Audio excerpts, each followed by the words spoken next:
محترم دوستانو السلام علیکم زه اوس د چنجو د ترافیکی او ترانسپورتي تاریخ موزیم د اسلامي دین د پرمختګ په اړه یو ځانګړي فرعي برخې ته راغلی یم او زما تر شا په دغه پیژند کارت باندې لیکل شوی چې اسلامي دین له 618 کال څخه تر 900 کاله پورې په موده کې چنجو ښار ته خپاره شوی او په هماغه وخت کې ګڼ عربي او فارسي سوداګران د ورېښمو د راغونې سمندري لارې سراسم همدلته راغلي دي.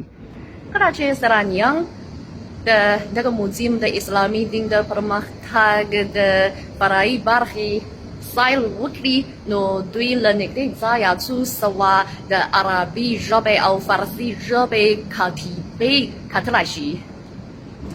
په داسې کتیبو باندې په عربي ژبې او فارسي ژبې ځینې جملې او کلمې حقیقي شوی او داسې ټول کتیبې په چنجو ښار کې د اسلامي دین د پرمختګ شاهدي ورکوي.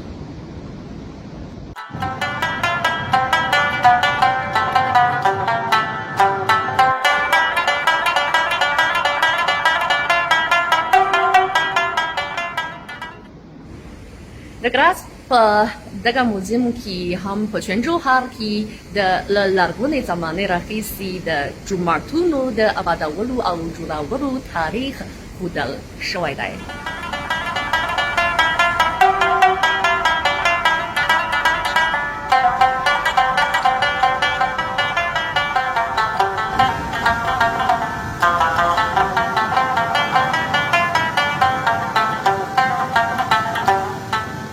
قدرمنو دوستانو څنګه آیا تاسو دغه موزیم خوښ شوی دی؟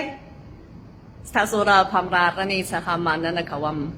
ښه راغلاست چې چین ته سفر وکړئ.